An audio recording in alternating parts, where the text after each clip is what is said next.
En el ejercicio 2 dice, las siguientes proposiciones se refieren a la inversa de la función f que va de menos infinito a 0 hasta menos infinito hasta 2, con criterio de función f de x igual a menos x cuadrado más 2.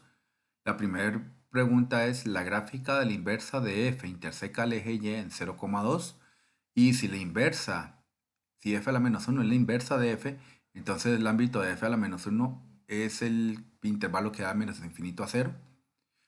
Para poder contestar la segunda, simplemente tomamos la función f y vamos a cambiar de lugar en los intervalos. De tal manera que en la inversa se sale de menos infinito, 2 hasta el intervalo de menos infinito a 0. Este intervalo que está aquí va a ser el ámbito de la función inversa. Entonces, la primera es verdadera. Para poder encontrar la respuesta a la opción 1, tomamos el criterio de función f de x igual a menos x cuadrado más 2, sustituyo el f de x por el y empiezo a hacer el despeje de la x en términos del y. Es decir, tomo a este 2 que está sumando, lo paso a restar. Noten que aquí hay un menos, entonces este menos lo voy a pasar para este lado y se ocurre lo siguiente, cambia de signo a la y, se convierte en menos y al 2 que está negativo lo vuelve positivo, de tal manera que la expresión se invierte, 2 menos y igual a x al cuadrado. Luego, para quitar un cuadrado, lo que aplicamos es la raíz cuadrada de 2 menos y. Esta inversa, sustituyendo la y por la x, va a quedar en la forma f a la menos 1 de x igual a raíz cuadrada de 2 menos x. Como me están preguntando para el valor 0, entonces sustituyo el valor 0 en la función inversa. Si x es igual a 0, entonces f a la menos 1, cambiando 0 aquí en esta x y 0 en esta segunda x, me queda f a la menos 1 de 0 igual a la raíz cuadrada de 2 menos 0. 2 menos 0 es 2.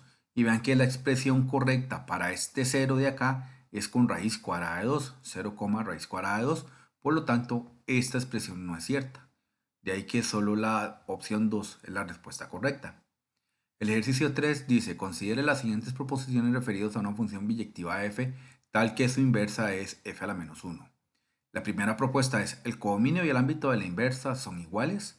Y la segunda propuesta, si el dominio de f está constituido por dos elementos, entonces el dominio de la inversa también posee solo dos elementos. Aquí hay que volver un poquito a la parte teórica.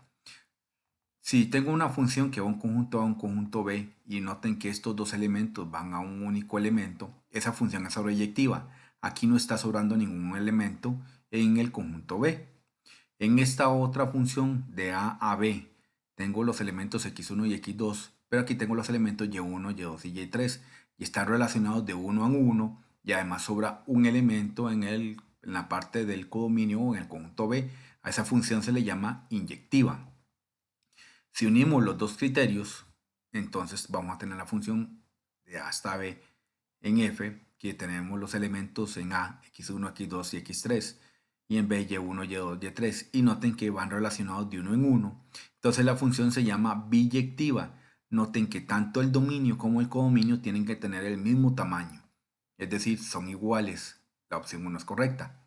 Por lo tanto, si el dominio de la función f va a tener dos elementos, el dominio también de la función inversa tiene que tener dos elementos, bajo el criterio de biyectividad de la función. Por lo tanto, ¿cuáles son verdaderas? Las dos, ambas.